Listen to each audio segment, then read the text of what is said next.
Hello दोस्तों, आज के इस वीडियो में आपका बहुत बहुत स्वागत है। दोस्तों आज है अपना अंतिम उम्मीद सीरीज का लेक्चर नंबर 7। तो दोस्तों पिछले क्लास में हम लोग ने 3D के बारे में बात किया था और बहुत सारे क्वेश्चन किए थे और कॉन्सेप्ट मैक्सिमम पढ़ लिए थे।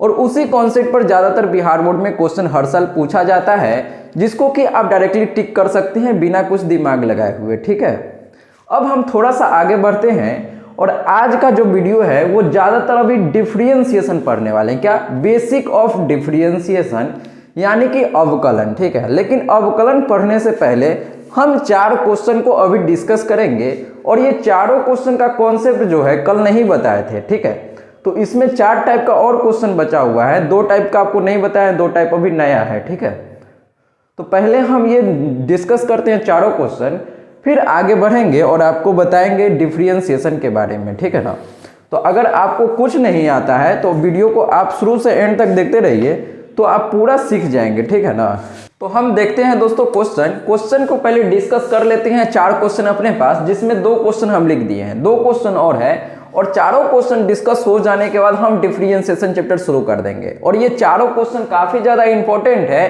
और काफी बेसिक क्वेश्चन है, जिसको आप डायरेक्ट टिक कर सकते हैं। ठीक है ना, तो अब देखते हैं ये क्वेश्चन। इसका कॉन्सेप्ट हम कल पढ़ा चुके हैं, लेकिन अब हम क्वेश्चन इसको देखते हैं। तो इसका कॉन्सेप्ट क्या है, ध्यान से देखिए कि क्वेश्चन क्या कहता है। और इस प्रकार का जो क्वेश्चन है, ये दोनों टाइप का क्वेश्चन हर साल बिहार बोर्ड में पूछा जाता है। कोई भी साल का आप पेपर उठा लीजिए और उसमें जब आप चेक करेंगे तो ये आपको क्वेश्चन पेपर दिख जाएगा, दोनों क्वेश्चन। ठीक है ना, तो देखिए कि इसको हम कैसे सॉल्व करेंगे। तो क्वेश्चन क्या है, equation of plane parallel to the plane. मतलब ये जो इक्वेशन ऑफ प्लेन दिया हुआ है, ये किसका इक्वेशन दिया है? प्लेन का। तो इस प्लेन के इक्वेशन का पैरेलल लाइन का प्लेन पूछ रहा है। मतलब इस प्लेन का पैरेलल जो प्लेन होगा उसका समीकरण बोल रहा है कि कौन सा होगा। ठीक है ना, समांतर जो इसका होगा वो कौन सा होगा।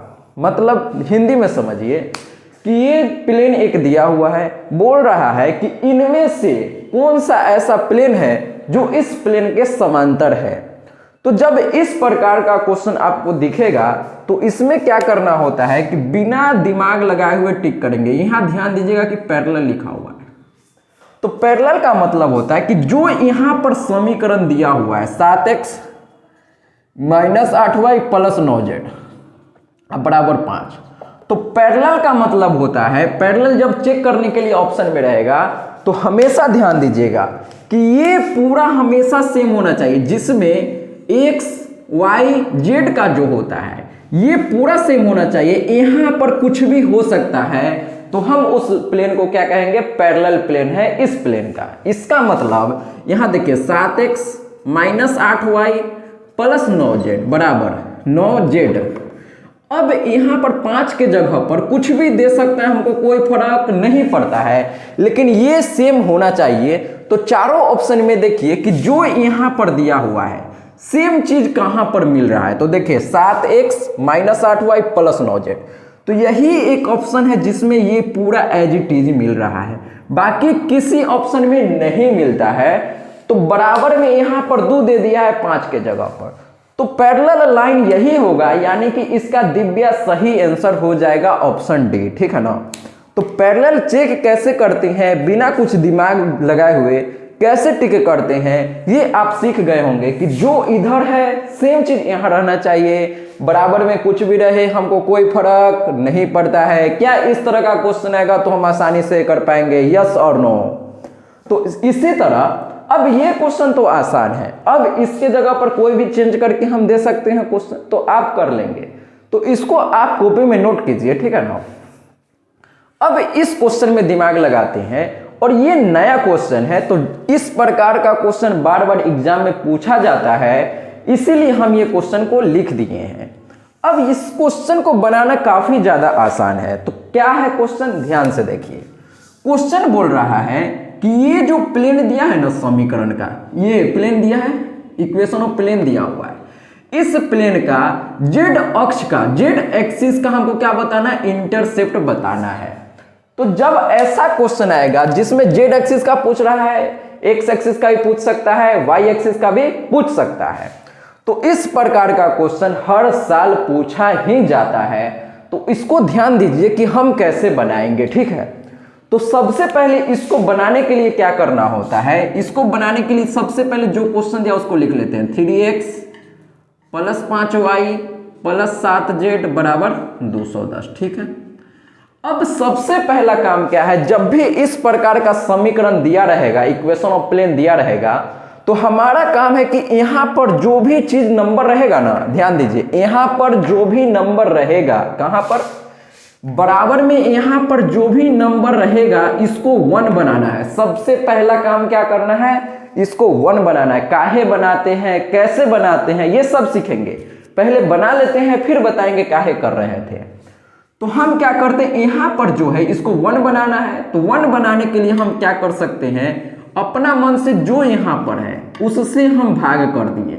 तो 210 से क्या करना है, भाग कर दिए। अब 210 ने 210 को मार दिया तो यहां 1 बन गया ना।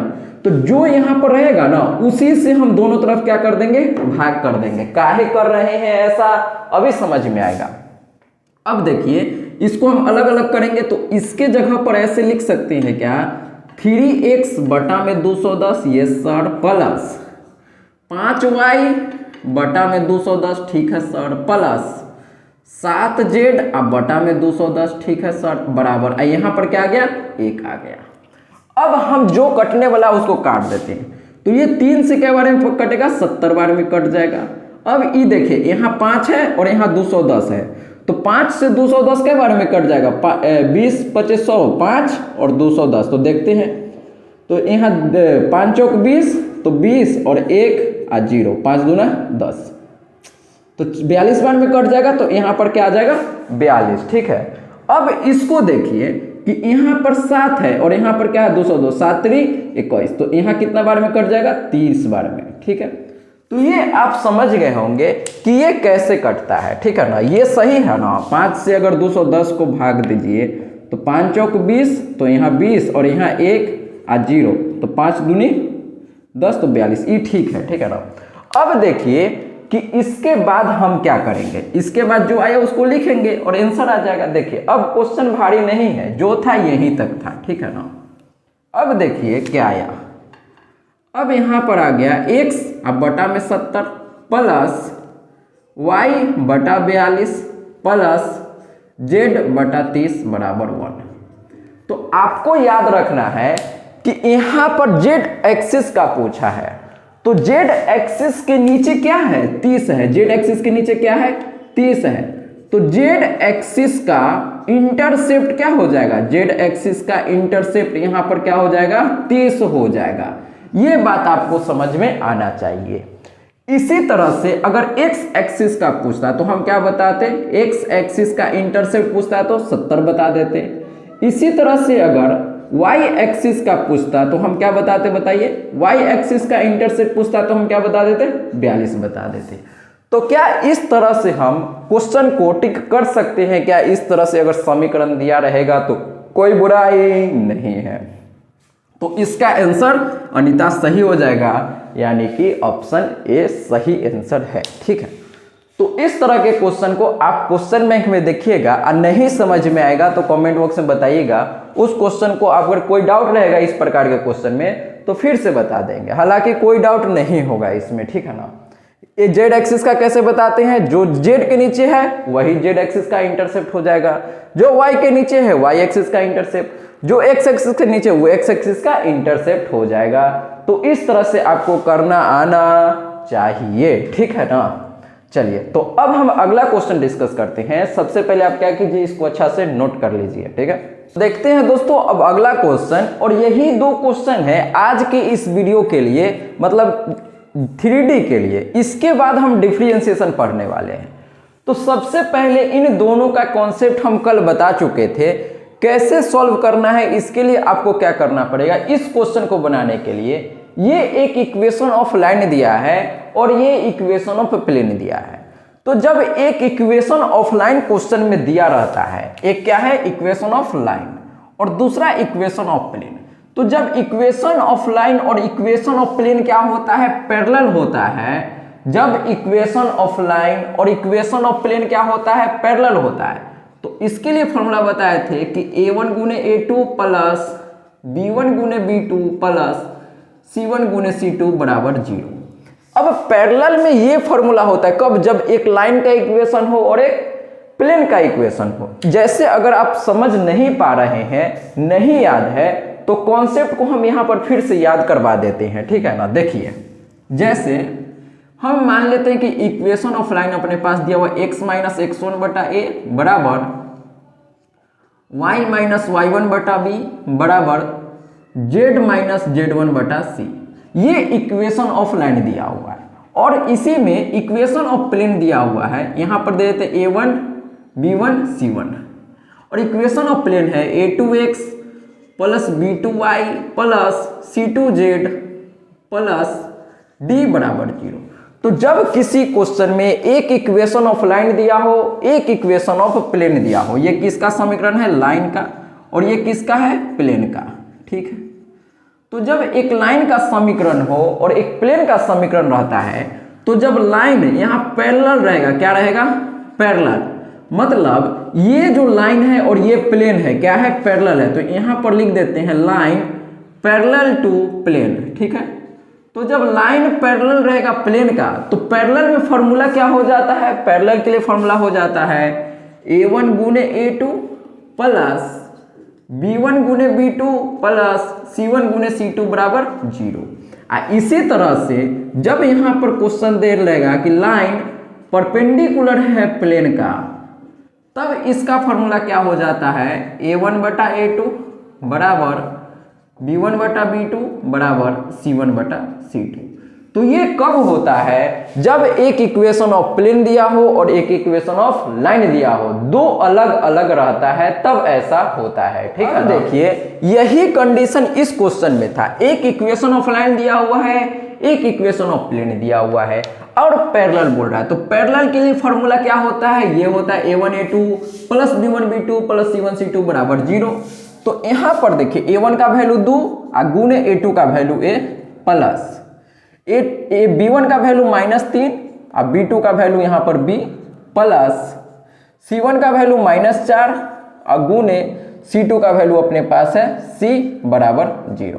तो अब हम इसको बना लेते हैं। तो देखिए 2a -3b और -4c बराबर 0। तो अब देखिए कि कौन सा ऑप्शन मैच कर रहा है, -2a -3b -4c बराबर 0। तो इस हिसाब से अपना बसंती इसका सही आंसर हो जाएगा। तो ये आप समझ पाए होंगे कि इस फॉर्मूला को डायरेक्टली याद रहेगा तो कैसे आप टिक कर पाएंगे। तो आप जब क्वेश्चन प्रैक्टिस करेंगे ना, तो ये काम आप डायरेक्टली कर पाएंगे, जैसे यहाँ पर हम किए हैं। अभी समझा रहे हैं तो इसलिए यहाँ पर टाइम लग रहा है। अब यहाँ पर देखिए ये दूसरा क्वेश्चन आ गया। अब क्वेश्चन क्या है कि एक प्लेन का इक्वेशन ये है, एक प्लेन का इक्वेशन ये है। अब बोल रहा है कि दो प्लेन जो है, प्लेन ये और दूसरा प्लेन ये, अब क्या है, म्यूचुअली परपेंडिकुलर है। तो जब दो प्लेन का इक्वेशन दिया रहता है, देखिए अब प्लेन का इक्वेशन हम मान लेते हैं, फिर से कॉन्सेप्ट याद करते हैं, a1x plus b1y plus c1z plus d1 बराबर 0 मान लेते हैं, ये प्लेन 1 का इक्वेशन है। अब हम दूसरा प्लेन का समीकरण मान लेते हैं, a2x plus b2y plus c2z plus d2 बराबर 0। तो अब इसमें हम बताए थे कि जब दो प्लेन रहता है, तो प्लेन 1, जब प्लेन क्या रहता है, यहां लिख देते हैं प्लेन 1 और इसका नाम दे देते हैं प्लेन 2। तो अब हम मान लेते हैं कि प्लेन 1 परपेंडिकुलर है प्लेन 2 का। तो जब प्लेन 1 परपेंडिकुलर प्लेन 2 रहता है, तब यहाँ पर फॉर्मूला क्या होता है, a1 a2 plus b1 b2 plus c1 c2 बराबर 0। और जब पैरेलल रहता है, मतलब प्लेन 1 पैरेलल प्लेन 2, तब इसका फॉर्मूला क्या होता है, a1 बटा a2 बराबर b1 बटा b2 बराबर c1 बटा c2। इसका मतलब यहाँ पर समझिए, ये दोनों क्वेश्चन को एक साथ लिखने का बस एक ही मतलब है कि इसमें लोग कंफ्यूज रहता है। देखिए जब दो प्लेन का समीकरण रहता है ना, जब दो प्लेन का समीकरण मतलब सेम है, तो इसमें परपेंडिकुलर के लिए फॉर्मूला क्या होता है, a1 a2 plus b1 b2 plus c1 c2 बराबर 0। और पैरेलल के लिए क्या फॉर्मूला होता है, a1 बटा a2 b1 बटा b2 बराबर c1 बटा c2, ठीक है। तो अब देखिए यहाँ पर दो प्लेन था और यहाँ पर क्या है, एक लाइन है एक प्लेन है, एक लाइन है एक प्लेन है, तो इसमें फॉर्मूला उल्टा हो जाता है। मतलब यहाँ जो पैरेलल में था, परपेंडिकुलर में था, वो यहाँ पर पैरेलल में चल गया, और जो यहाँ पर पैरेलल में है वो यहाँ पर परपेंडिकुलर में हो जाता है। तो इस बात को आपको ऐसे याद रखना है कि जब अलग अलग रहेगा, एक लाइन का रहेगा, एक प्लेन का रहेगा, तो अलग फॉर्मूला होता है, उल्टा हो जाता है बेसिकली। और जब दो लाइन का जब दो प्लेन का रहेगा, चाहे दो लाइन का रहेगा, तो सेम ही फॉर्मूला होता है। अब यहाँ पर दो लाइन का भी समीकरण रहता है ना, इस तरह का समीकरण, मतलब लाइन का दो सेम रहता, फिर भी यही फॉर्मूला सेम होता है। तो ये आपको पिछले लेक्चर में बताया गया था, ठीक है। अब इसमें देखिए कि फिर से हमको क्या बोला है, परपेंडिकुलर। तो परपेंडिकुलर के लिए तो भैया ये फॉर्मूला होता है, तो ये फॉर्मूला लगाएंगे तो देखिए 3 गुने ए, तो यहाँ पर आ जाएगा 3 गुने ए प्लस, अब 4 गुने बी, तो 4 गुने बी प्लस 5 गुने सी, तो यहाँ पर आ जाएगा 5 गुने सी बराबर 0। तो ऑप्शन देखिए 3a plus 4b plus 5c, 3a plus 4b plus 5c, तो अनीता इसका सही आंसर हो जाएगा ऑप्शन ए। तो इस तरह से आपको ऑब्जेक्टिव करना आना चाहिए। इसमें क्या है, डायरेक्ट टिक करने वाला क्वेश्चन है, बस हमको ये फॉर्मूला याद होना चाहिए, बस हम टिक कर देंगे, कोई बुराई नहीं है। तो अब हम आगे डिस्कस करेंगे डिफरेंशिएशन चैप्टर को, ठीक है। आप इसको क्या कीजिए, पहले अच्छे से नोट कर लीजिए और समझ लीजिए, लिख लीजिए कॉपी में। तो चलिए दोस्तों, 3D अपना खत्म हो गया है, अब हम नया चैप्टर शुरू करते हैं, उसका नाम है डिफरेंशिएशन।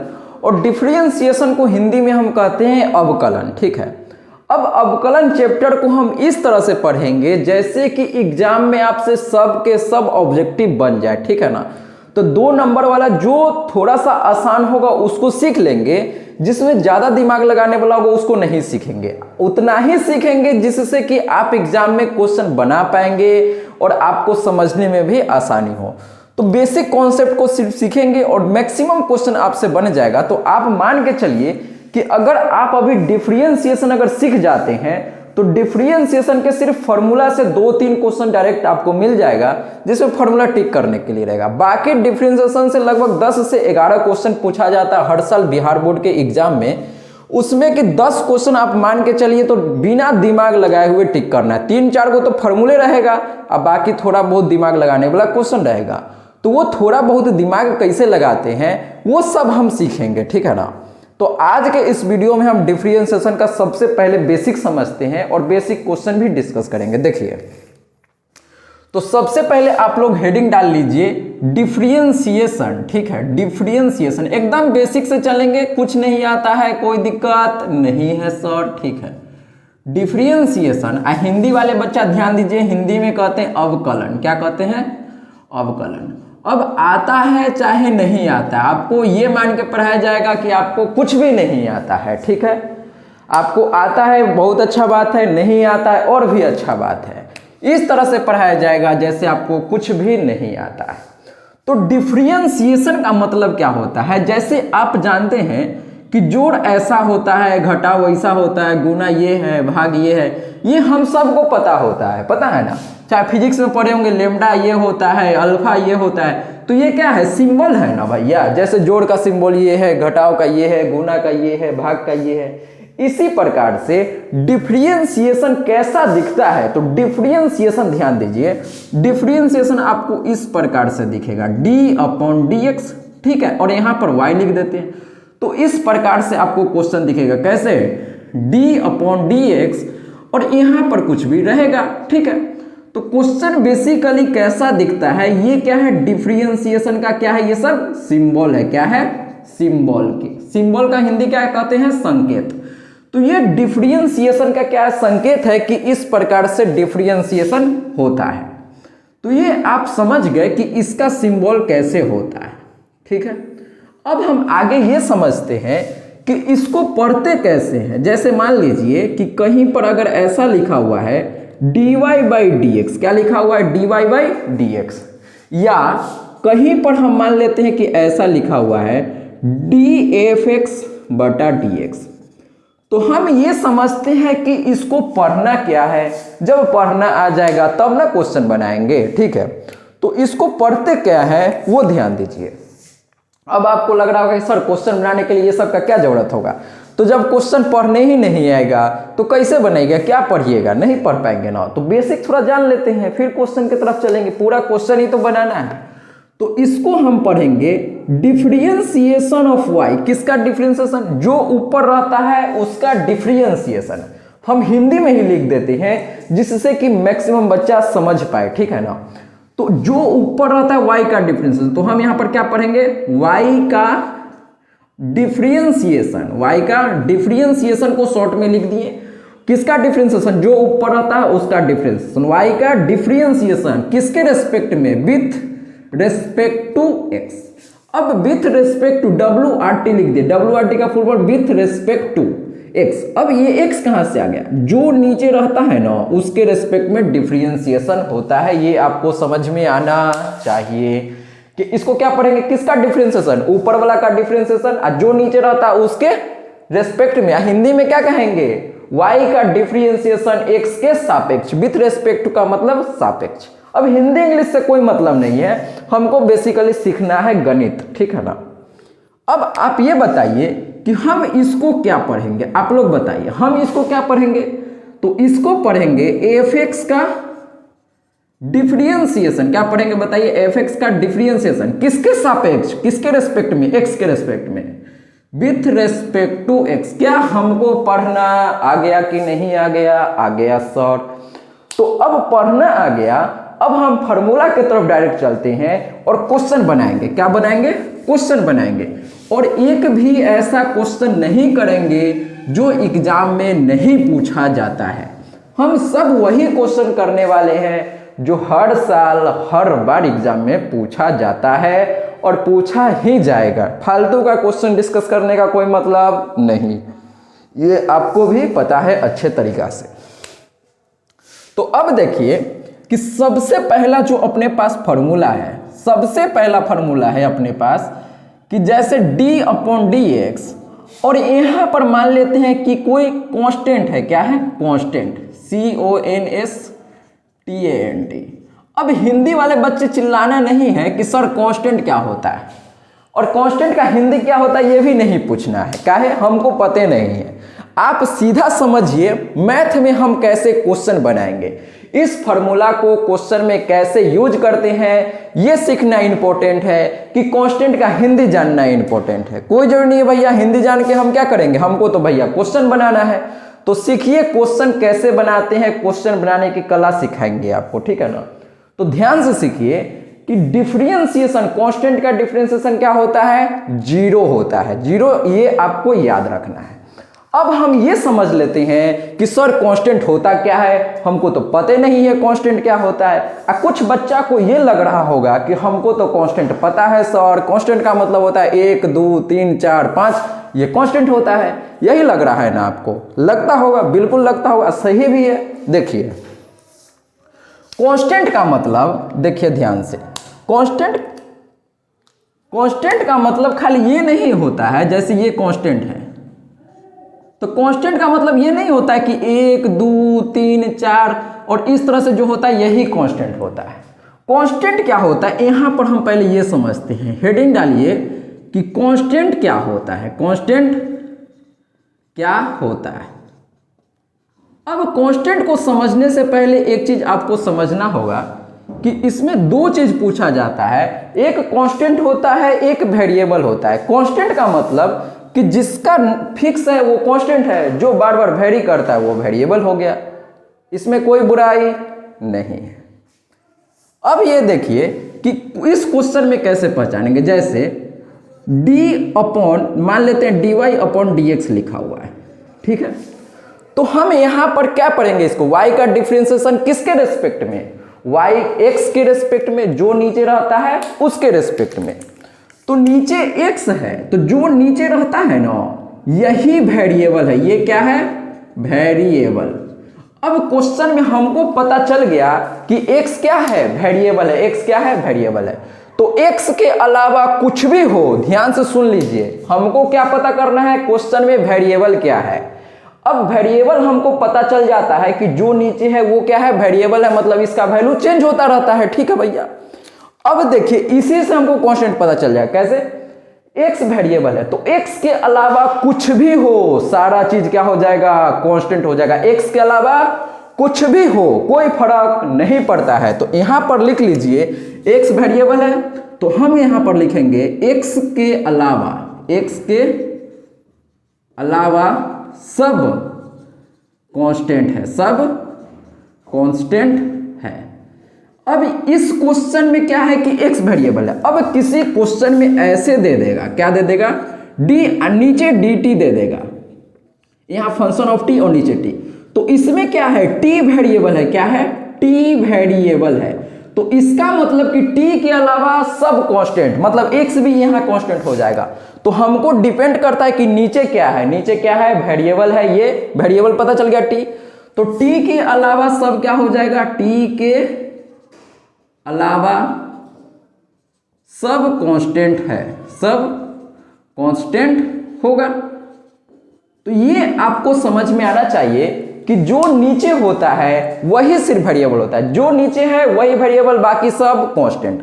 अभी तक भी आपको कुछ समझ नहीं आया है ना, तो कोई दिक्कत नहीं है, अभी क्वेश्चन करेंगे और आप सीख जाएंगे। अब देखिए हम क्वेश्चन कैसे करेंगे। जैसे मान लीजिए आपसे कोई पूछता है कि बताओ डिफरेंशिएशन ऑफ 5 बताओ। तो हम सबको पता है कि इसमें एक्स है, क्या एक्स वेरिएबल है, तो सिर्फ एक्स ही वेरिएबल है, एक क्वेश्चन में एक ही वेरिएबल होता है। तो डिफरेंशिएशन इसमें एक्स के रेस्पेक्ट में कर रहे हैं तो एक्स वेरिएबल है, बाकी सब कांस्टेंट। तो इसमें एक्स है क्या, नहीं है, एक्स नहीं है मतलब ये कांस्टेंट है। कांस्टेंट का डिफरेंशिएशन क्या हो जाएगा, 0 हो जाएगा। आया कि नहीं आया, आ गया सर। अब इसी तरह से कोई आपसे पूछ ले कल को कि बताओ भैया डिफरेंशिएशन ऑफ 10 बताओ। तो इसमें देखना है कि एक्स है कि नहीं है। एक्स नहीं है मतलब कांस्टेंट है, एक्स नहीं है मतलब कांस्टेंट है। कांस्टेंट का डिफरेंशिएशन क्या हो जाता है, 0 हो जाता है। अब कल फिर आपसे कोई दूसरा लोग पूछता है कि भैया बताओ डिफरेंशिएशन ऑफ 3/2 बताओ। तो यहां पर अब बच्चा फिर सोचेगा कि अब 3/2 क्या होता है, भैया हमको पता नहीं है। तो डरना ही नहीं है, हम आपको क्या बताएं, किसके रेस्पेक्ट में हो रहा है, एक्स के रेस्पेक्ट में। तो एक्स वेरिएबल, बाकी सब कांस्टेंट। सिर्फ हमको ये देखना है कि इसमें एक्स नहीं होना चाहिए, तब ये कांस्टेंट हो जाएगा। तो इसमें एक्स है क्या, कहीं नहीं है मतलब कांस्टेंट है, कांस्टेंट का डिफरेंशिएशन 0।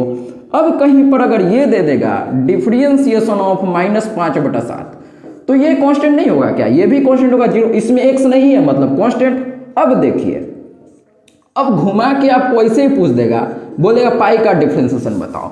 तो इसमें पाई में देखिए कि जो यहां पर है एक्स यहां है, तो यहां एक्स है क्या, कहीं पर नहीं है मतलब कांस्टेंट। एक्स नहीं है मतलब कांस्टेंट है, कांस्टेंट का डिफरेंशिएशन 0। तो क्या ये फॉर्मूला पर क्वेश्चन हम आसानी से अब बना सकते हैं, कोई बुराई नहीं है। अब देखिए हम इसको मिटाते, अभी खत्म नहीं हुआ है, इस पर जितना क्वेश्चन अभी तक आया है बिहार बोर्ड के एग्जाम में वो सब क्वेश्चन करेंगे, ठीक है ना। काफी ज्यादा इंपॉर्टेंट ये चैप्टर है और ये चैप्टर का जो यूज है आपका कहां पर, इंटीग्रेशन में आएगा, डिफरेंशियल इक्वेशन में आएगा। तो वो सब चैप्टर हम पढ़ने वाले हैं, ठीक है ना। एक एक करके सब पढ़ेंगे, कोई दिक्कत, कोई हड़बड़ी, कोई समस्या नहीं होना चाहिए, ठीक है सर। तो अब बिहार बोर्ड में एक बार क्वेश्चन ये पूछ लिया, देखिए क्वेश्चन घुमा घुमा के पूछता रहता है। तो जैसे अगर कोई आपको बोल दे कि बताओ π/2 का डिफरेंशिएशन क्या होगा, तो हम देखेंगे इसमें एक्स नहीं है मतलब कांस्टेंट है, कांस्टेंट का डिफरेंशिएशन 0। अगर कोई हमको ये बोलता है कि डिफरेंशिएशन बताओ -π का, तो माइनस रहे प्लस रहे कोई फर्क नहीं पड़ता है हमको। तो मतलब किससे है, वेरिएबल है कि कांस्टेंट है। तो यहाँ वेरिएबल एक्स है, तो एक्स है क्या, यहाँ नहीं है मतलब ये कांस्टेंट, कांस्टेंट का डिफरेंशिएशन 0। अब बताइए इसी क्वेश्चन में d/dx, अब यहां पर हम 1 दे देते हैं, तो 1 तो सबको पता है कांस्टेंट है तो 0। अब देखिए d/dx, अब एग्जाम में ये क्वेश्चन नहीं आता है, एग्जाम में क्या आता है, एग्जाम में आता है log 2। अब हम सबको पता है कि 2 तो कांस्टेंट है, लेकिन log लगा दिया तो फिर कहेगा अरे भाई ये कहां से आ गया। तो अब यहां पर बच्चा फंसना शुरू हो जाता है। तो आपको ध्यान रखना है कि इसमें x है कहीं पर नहीं है, मतलब कांस्टेंट है, कांस्टेंट का डिफरेंशिएशन 0। अरे हाँ ना बोल भाई, पक्की बात, यस और नो? Yes sir. अब देख आगे, अब देखिए कि अगर कहीं पर ऐसा दे दे e के पावर 2, अब आपको ध्यान रखना है कि e का जो वैल्यू होता है ना 2.71 ऐसा कुछ होता है। e का वैल्यू क्या होता है? e कांस्टेंट है, तो कांस्टेंट का हम स्क्वायर करेंगे तो ये भी, तो इसका अगर स्क्वायर करेंगे तो ये भी तो कोई कांस्टेंट ही आएगा ना। सीधा हमको क्या देखना है, x है कि नहीं। इसमें x है क्या, कहीं पर दिख रहा है x? नहीं है, x नहीं है, मतलब क्या है? कांस्टेंट, कांस्टेंट का डिफरेंशिएशन 0। तो क्या हमको कांस्टेंट पहचानना आ गया? यस और नो कमेंट सेक्शन में बताइए। आ गया सर? अब बिहार बोर्ड क्वेश्चन कैसे पूछता है, तो बिहार बोर्ड आपसे क्वेश्चन पूछेगा, देखिए अब थोड़ा सा यहां पर चालाकी करना होगा। Sine square X plus cos square X दे दिया और बोल रहा है इसका डिफरेंशिएशन बताओ। अब कुछ लोग क्या सोचेंगे कि सर जी ये तो पढ़े भी नहीं किए हैं, आप ही कहां से क्वेश्चन दे दिया है। तो ये फॉर्मूला पढ़ाए है ना, इसी फॉर्मूला से क्वेश्चन बन जाएगा। कैसे बन जाएगा देखिए, हम सबको पता है, 10वां पढ़े हैं ना कि 10वां नहीं पढ़े थे? 10वां पढ़े हैं भैया, सब लोग पढ़े हैं। बिना 10वां के 12th में कैसे आ जाएंगे सर? देखिए sign square X plus cos square x का फॉर्मूला क्या होता है? 1 होता है। अरे हाँ ना बोल भाई, तो क्या हम इसके जगह पर 1 लिख दे तो कोई बुराई नहीं है। 1 क्या है? कांस्टेंट है, कांस्टेंट का डिफरेंशिएशन 0। आया नहीं आया? आ गया सर, कोई बुराई नहीं है। अब अगला क्वेश्चन देखिए, ये क्वेश्चन बिहार बोर्ड का है, मेरा क्वेश्चन नहीं है। अब देखिए क्वेश्चन आ गया, differentiation of sine inverse X plus cos inverse x, और ये भी क्वेश्चन मेरा नहीं है, ये भी क्वेश्चन बिहार बोर्ड का ही है। अब आप लोग इनवर्स त्रिकोणमिति चैप्टर नहीं पढ़े होंगे, तो आपको क्या करना है, आपको स्क्रीन पर क्या करना है कि नंबर आपको अभी मेरा दिख रहा होगा, उस नंबर पर मैसेज करके आपको क्या करना है, बोलना है कि सर इनवर्स त्रिकोणमिति चैप्टर का फॉर्मूला का पीडीएफ हमको भेज दीजिए। जितना फॉर्मूला इनवर्स त्रिकोणमिति का है उसको आपको क्या करना है, अच्छा से देख लेना है, अपना कॉपी में लिख लेना है, याद कर लेना है। फिलहाल अभी जो जरूरी है उसको अभी हम बताएंगे, ठीक है ना। अब बाकी आपको लिख के याद कर लेना है, ठीक है। वो काफी ज्यादा इंपॉर्टेंट होता है। आईटीएफ का फॉर्मूला डायरेक्ट एग्जाम में पूछता है क्वेश्चन, फॉर्मूले रहेगा, टिक करना रहता है, ठीक है ना। तो उसका भी हम वीडियो बनाएंगे, अगर आप पीडीएफ से लिख लेते हैं तो सही है, ठीक है। तो अब देखिए, अब ये फॉर्मूला तो आप नहीं पढ़े हैं, नहीं जानते हैं, तो आप नोट करके यहां पर लिख सकते हैं जो हम अभी बता रहे हैं। इस फॉर्मूला पर बहुत ज्यादा क्वेश्चन पूछा गया है बिहार बोर्ड के एग्जाम में। तो देखिए आपको फॉर्मूला लिखना है, sine inverse X plus cos inverse X का जो वैल्यू होता है ये π/2 होता है। क्या होता है? π/2 होता है, ठीक है। अब एक चीज और याद रखना है कि कहीं पर अगर दे दे sec inverse X plus cosec inverse X, तो इसका भी वैल्यू क्या होता है? π/2 के बराबर होता है। याद रखना है सीधा सीधी। अब इसके जगह पर ऐसे भी दे सकता है, tan inverse X plus cot inverse X बराबर π/2। तो अब बताइए इन तीनों पर यहां पर कुछ भी लिख के दे देगा तो हम कर लेंगे क्या, कैसे करेंगे सर? देखिए d/dx sine inverse X plus cos inverse x के जगह पर क्या लिख सकते हैं? π/2 लिख सकते हैं। अब बताइए कि π/2 क्या है? कांस्टेंट है, तो कांस्टेंट का डिफरेंशिएशन क्या हो जाएगा? 0 हो जाएगा। अब इस तरह से कोई आपसे ये पूछ लेता है कि differentiation tan inverse X plus cot inverse X का क्या होगा, तो क्या हम बता देंगे? इसके जगह पर π/2 लिख देंगे, π/2 का डिफरेंशिएशन 0। तो इनमें से कोई भी हमको दे दे, क्या हम कर सकते हैं? यस और नो बताइए जल्दी से। कर लेंगे सर, ठीक है। तो फॉर्मूला 1 जो अपने पास था डिफरेंशिएशन का, इस पर क्वेश्चन किस प्रकार से बनता है, बिहार बोर्ड में किस प्रकार का क्वेश्चन आता है, ये सब हम लोग सीख चुके हैं। अब आगे बढ़ते हैं और सीखते हैं अगला फॉर्मूला क्या है सर जी, ठीक है। तो अगला फॉर्मूला जो है वो काफी ज्यादा इंपॉर्टेंट है और हर क्वेश्चन में आपको अप्लाई होता हुआ दिख जाएगा, ठीक है ना। मैक्सिमम क्वेश्चन में आपको वो दिखेगा और ऑब्जेक्टिव में भी डायरेक्ट आपको मिलता है इस तरह का क्वेश्चन। देखिए हम पहले फॉर्मूला देख लेते हैं क्या होता है, फिर आगे बात करेंगे। देखिए ध्यान से, तो अब दूसरा फॉर्मूला ये है कि डिफरेंशिएशन, अब डिफरेंशिएशन है किसका, अब x के पावर में यहां पर कुछ भी दे दिया है, क्या दिया है, x के पावर में कुछ भी दे दिया है, x के पावर में कोई भी कांस्टेंट दे दिया है। बेसिकली n क्या है, कांस्टेंट। कांस्टेंट का मतलब हम समझाए थे क्या होता है, कांस्टेंट का मतलब क्या होता है भाई साहब बताइए जल्दी से। कांस्टेंट का मतलब क्या होता है, जिसमें x नहीं हो। यहाँ x के रेस्पेक्ट में डिफरेंशिएशन हो रहा है, मतलब x वेरिएबल है, x के अलावा कुछ भी हो सब कांस्टेंट। तो यहाँ 1 2 3 अल्फा बीटा गामा कुछ भी हो सब कांस्टेंट होगा। अरे हाँ ना बोल भाई, कांस्टेंट पहचानना आना चाहिए, ठीक है भैया जी। अब इसको हम करेंगे कैसे, तो इसका फॉर्मूला देखिए क्या होता है कि जो यहाँ पावर में है ना उसको यहाँ गुना में लिख देना है, यहाँ पर ये इसको क्या करना है, यहाँ पर लिख दिए n। अब देखिए x के पावर जो यहाँ पर है उससे 1 कम हो जाएगा, तो ये अपना फॉर्मूला है। अब इस पर हम क्वेश्चन देखते हैं कैसे बनेगा क्वेश्चन। क्या किए हैं, ये जो पावर है इसको यहाँ लिख दिए हैं और जो यहाँ पर है ना उसमें 1 पावर कम कर दिए हैं। अब क्वेश्चन देखिए, क्वेश्चन कैसे रहेगा कि कोई आपसे बोल दे कि डिफरेंशिएशन ऑफ x के पावर 3 बताओ, तो हम कैसे बनाएंगे। पहले देखिए 3 को हम यहाँ लिख देंगे, 3 गुना x के पावर 3 में से 1 कम करना है, तो 3 माइनस 1, तो आंसर क्या गया, 3 गुने x के पावर 3 में से 1 जाएगा तो 2 आ जाएगा। तो इसका आंसर हो गया 3x स्क्वायर। क्या ये बात हमको समझ में आती है, ये सर आता है, ठीक है। अब इसी तरह से कोई आपको बोल दे कि डिफरेंशिएशन बताओ x के पावर 4 का, तो हम कैसे बनाएंगे।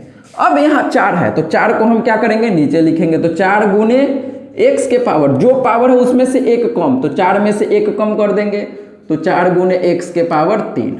अब बताइए क्या हम ये लाइन नहीं लिख के डायरेक्ट ये लाइन हम लिख सकते हैं क्या। देखिए कैसे लिखेंगे, आपको लिखना आना चाहिए। देखिए जो पावर है वो यहाँ पर लिख दिए और जो पावर है उसमें से 1 कम डायरेक्ट लिखेंगे ये, तो ये हमको लिखना आएगा कि नहीं आएगा। देखिए प्रैक्टिस करते हैं, आ जाएगा d upon D x. Biology वाले बच्चे ध्यान दीजिएगा, x के पावर अगर 5 है तो हम कैसे करेंगे, जो पावर है उसको यहाँ लिख देंगे और गुना में x के पावर 5 में से 1 कम करेंगे तो 4। तो ऐसा क्वेश्चन आएगा तो क्या हम आसानी से बना सकते हैं, यस और नो। Yes sir. देखिए अब कोई पूछ लेता है डिफरेंशिएशन x के पावर 15 बताओ, तो कि भारी है, बना नहीं लेंगे, बना लेंगे सर, कुछ भी पावर दे दे। 15 गुने x के पावर कितना, 15 में से 1 जाएगा तो 14 बच जाएगा। तो बहुत बड़ा क्वेश्चन है, नहीं बनेगा हमसे, बन जाएगा सर। डिफरेंशिएशन x के पावर अगर 10 दे देता है तो कैसे बनाएंगे, 10 पहले यहाँ लिख देंगे, 10 गुने x के पावर 10 में से 1 कम जाएगा तो 9 हो जाएगा। कोई बुराई नहीं है। तो क्या इस प्रकार का क्वेश्चन आएगा तो हम बिहार बोर्ड में आसानी से सॉल्व कर सकते हैं कि नहीं कर सकते हैं, आसानी से आप कर लेंगे सॉल्व, ठीक है। अब हम आगे देखते हैं और भी क्वेश्चन करते हैं जिससे कि सारा चीज आपको क्लास में ही याद हो जाए, एक एक चीज, ठीक है ना। अब देखिए कुछ भी घर पर जाके पढ़ने की कोई जरूरत नहीं है, आप चाहें तो कॉपी पलट के एक बार देख सकते हैं। अब देखिए कि कोई आपको बोल दे डिफरेंशिएशन ऑफ x के पावर 100 बताओ क्या होता है, तो आप क्या बताइएगा, जो पावर है उसको यहाँ लिखेंगे 100 और गुने x के पावर 100 में से 1 कम करेंगे तो 100 रुपया है, 1 रुपया हम छीन लेंगे तो 99 रुपया बचेगा ना, तो यहाँ पर क्या आ जाएगा, 99 हो जाएगा। इस प्रकार से अब x के पावर में हम कुछ भी दे दे तो क्या हम बना सकते हैं, यस और नो। Yes sir. अब देखिए x के पावर यहाँ पर 1/2 दे दिए, क्या दे दिए हैं, 1/2, ठीक है। अभी हम क्वेश्चन को थोड़ा और आसान कर देते हैं, यहाँ पर हम कर देते हैं 3/2। अब बनाइए कि इस क्वेश्चन को हम कैसे बनाएंगे, तो कुछ भी पावर रहे काम सेम ही करना है। तो अब हम क्या करेंगे, 3/2 पहले लिख दिए, ठीक है सर, गुना में x के पावर क्या लिखेंगे, जो है उसमें से 1 कम, तो यहाँ पर 3/2 में से 1 कम डायरेक्ट नहीं आता है करने, तो हम क्या करेंगे, यहाँ पर ऐसे लिख देते हैं 3/2 माइनस 1। अब इसका भिन्न का जोड़ लेके देखिए तो कितना आता है, तो देख रहे हैं तो 1.5 में से 1 जाएगा तो आधा बचेगा, 1/2 बच जाएगा। नहीं आता है तो भिन्न का जोड़ कर लेते हैं, तो 2 एकम 2 तो 3 माइनस 1 दूना 2 तो 2, तो आंसर आ जाएगा 1/2। तो इसके जगह पर हम 1/2 लिख देते हैं, कोई बुराई कोई शक वाली बात नहीं है। तो हम क्या लिखेंगे 3/2 गुने x के पावर 3/2 माइनस 1 क्या आया था 1/2। अब बताइए तो 3/2 गुने, अब इसके जगह पर x के पावर 1/2 है। तो आप सबको अच्छे से पता होगा कि जब पावर में 1/2 रहता है तो हम इसको क्या लिख सकते हैं √x लिख सकते हैं। तो ऐसे भी लिख दीजिए चाहे ऐसे भी छोड़ सकते हैं, कोई बुराई नहीं है।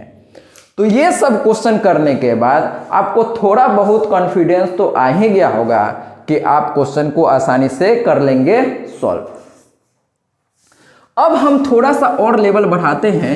n का पावर देखिए कुछ भी दे सकता है, तो हमको सिर्फ n का पावर बदल बदल के कुछ भी दे देगा तो हमको करना आना चाहिए। ठीक है सर, ठीक है सर, ठीक है सर। तो इस पर हम बहुत सारा क्वेश्चन प्रैक्टिस करेंगे, काहे कि कैलकुलस से बहुत ज़्यादा क्वेश्चन आता है। अगर आप सिर्फ इंटीग्रेशन और डिफरेंशिएशन को भी सही से पढ़ लेंगे ना तो खाली यही 2 चैप्टर से पास कर जाएंगे। लेकिन हम और भी इससे पहले चैप्टर इसीलिए पढ़ाए हैं काहे कि हो सकता है इंटीग्रेशन और डिफरेंशिएशन का सारा क्वेश्चन आप नहीं बना पाए, लेकिन सारा नहीं बनेगा तो आसान क्वेश्चन तो बना ही लेंगे ना सर। ठीक है, तो हम आसान चीज ही बनाएंगे, भारी चीज तो हमको बनाना ही नहीं है ना। ठीक है, तो अब देखिए हम थोड़ा सा इसमें लेवल बढ़ाते हैं क्वेश्चन का, समझिएगा। जैसे डिफरेंशिएशन अगर कोई आपको बोल देता है x के पावर 1/2 का बताओ, तो सेम तरह से हम यही फॉर्मूला लगाएंगे जैसे अब तक हम सभी क्वेश्चन को किए हैं, सेम प्रकार से इसको करेंगे। तो कैसे करेंगे बताइए। जो पावर है उसको यहां पर लिखेंगे 1/2 गुने x के पावर 1/2 माइनस 1। अब जब आप इसका भिन्न का जोड़ लेंगे, भिन्न का जोड़ हमेशा रफ में करना है, यहां नहीं करने लग जाना है। 1/2 माइनस 1 कितना हो जाएगा बताइए, -1/2 आ जाएगा। तो 2 और 2 एकम 2 तो 1 एकम 1, -1 दूना 2 तो 2, तो यहां पर आंसर आ जाएगा -1/2। अब देखिए तो हम इसके जगह पर ऐसे लिख सकते हैं क्या, x के पावर 1/2 माइनस 1 कितना होता है -1/2। ठीक है सर। अब देखिए ध्यान से 1/2, अब x के पावर में -1/2 है तो ये ऊपर है। अगर हम इसको नीचे लाते हैं, नीचे लाने का मतलब x के पावर अगर -1/2 पर अगर इसको हम बटा में ले आए तो भैया ये माइनस वाला क्या हो जाएगा, प्लस में 1/2 पावर हो जाएगा। ये बात हमको समझ में आती है? Yes sir. अब बताइए कि इसके जगह पर 1/2 x के पावर 1/2 है, तो इसके जगह पर अगर हम √x लिख दे तो कोई समस्या किसी बच्चा को नहीं होना चाहिए। ठीक है, अब देखिए ये हम जो इतना बड़ा कैलकुलेशन करके ये आंसर लाए हैं, अब हमको क्या करना है कि इसको डायरेक्ट याद रखना है। क्या करना है? याद रखना है। क्या याद रखना है सर? डिफरेंशिएशन ऑफ √x अगर कोई आपसे पूछ ले तो आपको क्या बोलना है, 1/2 √x। ये कैसे आ गया सर? हम तो x के पावर 1/2 को सॉल्व किए हैं। अरे भैया जी, तो इसी को तो हम √x कहते हैं। अरे हाँ ना बोल भाई, x के पावर 1/2 को हम क्या बोल देंगे, √x बोल देंगे। ये बात हमको समझ में आता है? यस सर आता है। तो √x का डिफरेंशिएशन क्या याद रखना है, 1/2 √x। याद हो जाए तो कोई बुराई नहीं है। ठीक है, अब इस पर x का पावर चेंज कर करके आपसे बहुत सारा क्वेश्चन पूछा जा सकता है। ठीक है ना, तो हम क्या करते हैं, अब आगे क्वेश्चन देखते हैं आगे किस प्रकार का फॉर्मूला है और उस पर क्वेश्चन करेंगे। और इस फॉर्मूला पर जो भी बिहार बोर्ड का ओरिजिनल क्वेश्चन होगा, इस तरह से डायरेक्ट क्वेश्चन नहीं पूछता ये फॉर्मूला पर, ये डायरेक्ट पूछा हुआ है। ठीक है, तो इसको आप याद कर लीजिएगा। याद भी हो जाएगा तो कोई दिक्कत नहीं, हालांकि बनाने आना चाहिए। ठीक है सर, ठीक है सर, ठीक है सर। अब आगे बढ़ते हैं। एक चीज और याद करना होता है कि जैसे मान लीजिए डिफरेंशिएशन अगर x² अगर आपसे पूछता है तो ये फार्मूला आप लगाइए तो क्या आएगा, पहले जो है उसको यहाँ पर लिखेंगे पावर में, और x के पावर जो है उसमें से 1 कम करेंगे तो 2 में से 1 जाएगा तो 1 बच जाएगा। तो आंसर क्या आ गया, 2x आ गया। कोई बुराई नहीं है। x² का डिफरेंशिएशन 2x हो गया। ठीक है भैया, लेकिन दिक्कत यहाँ पर है कि कोई अगर आपसे ये पूछ लेता है कि डिफरेंशिएशन ऑफ x के पावर 1 बताओ क्या होगा, तो हम क्या करेंगे, ध्यान से देखिए क्या करेंगे। जो 1 है 1 यहाँ पर आ जाएगा और x के पावर 1 में से 1 कम करना है। फॉर्मूला यही ना है कि जो पावर है उसमें से 1 कम, तो पावर 1 है 1 माइनस 1 कर दिए, तो ये 1 ने 1 को मार दिया, तो क्या बचा, x के पावर क्या बच गया, कुछ नहीं है तो 0। किसी भी चीज के पावर अगर 0 रहता है तो इसका वैल्यू क्या हो जाता है भैया, 1 के बराबर हो जाता है। क्या ये बात हमको समझ में आता है? Yes sir. तो हम इसका वैल्यू क्या आ गया, 1 आ गया। तो आपको ये भी याद रखना है x का डिफरेंशिएशन क्या होता है, 1 होता है। तो ये भी याद हो जाए तो कोई बुराई नहीं है। x का डिफरेंशिएशन क्या होता है, 1 होता है। ये कैसे आया 1, ये तो हम समझ गए हैं सर, लेकिन याद कैसे रखेंगे? याद आपको रखना ही पड़ेगा। ध्यान दीजिए कि जैसे मान लेते हैं नीचे x है, ऊपर भी dx का डिफरेंशिएशन x के रेस्पेक्ट में, तो हमको तो अभी कैसे आया ये बता दिए फॉर्मूला से, इस फॉर्मूला से।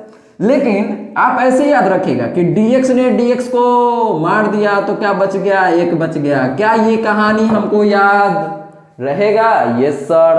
तो अगर ये समझ नहीं आया ये कैसे हुआ, तो हम डायरेक्ट dx से dx को काट देंगे, 1 बच जाएगा। एक्चुअल में ये कटता वटता नहीं है, हम क्या करते हैं, सिर्फ याद रखते हैं ऐसा कि ये कट के 1 हो जाता है। अरे हाँ ना बोल भाई। अब जैसे 2 नंबर फॉर्मूला देखे थे, तो आप चाहे तो इसको 3 और 4 नंबर भी कर सकते हैं, ठीक है ना। ये बार बार काम आएगा तो ये याद रखिएगा, और ये तो डायरेक्ट ऑब्जेक्टिव में पूछेगा तो इसको भी याद ही रखना है।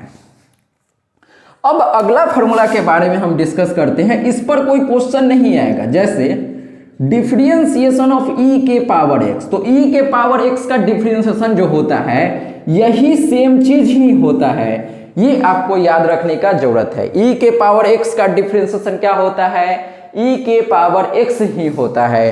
तो ये तो डायरेक्ट फॉर्मूला है, इसमें कुछ भी छेड़छाड़ बिल्कुल भी कुछ नहीं कर सकते हैं, ठीक है। आएगा एग्जाम में तो यही आएगा, कुछ चेंज करके आएगा तो वो आगे पढ़ेंगे क्या चेंज करके आएगा। अब देखिए कोई आपसे ये पूछ ले कि डिफरेंशिएशन ऑफ log x बताओ, तो log x का डिफरेंशिएशन याद रखना है 1/x होता है। e के पावर x का डिफरेंशिएशन e के पावर x, e के पावर x इकलौता एक ऐसा फंक्शन है जिसका इंटीग्रेशन और डिफरेंशिएशन दोनों सेम ही होता है। तो ये बात याद हो जाए तो कोई बुराई नहीं है। अब इस प्रकार से log x का भी डिफरेंशिएशन क्या याद रखना है, 1/x याद रखना है। तो आप क्या कीजिए, इसको अच्छा से समझ लीजिए। एक फॉर्मूला हम और बताते हैं, देखिए ये फॉर्मूला है डिफरेंशिएशन ऑफ a के पावर x। तो इसका फॉर्मूला हम अभी कुछ नहीं करेंगे, इसका फॉर्मूला हम आगे सीखेंगे, और जितना अभी तक बताए हैं वो सब नेक्स्ट लेक्चर में हम फिर से आपको थोड़ा सा रिवीजन करवा देंगे और फिर आगे बात करेंगे, और क्वेश्चन किस प्रकार से पूछा जाता है वो सब हम आगे नेक्स्ट लेक्चर में डिस्कस करने वाले हैं। तो चलिए दोस्तों, मिलते हैं नेक्स्ट वीडियो में। तब तक के लिए जय हिंद, जय भारत, वंदे मातरम। और पूरा इस क्वेश्चन को देख लीजिएगा और खुद से ट्राई कीजिएगा करने का, ठीक है।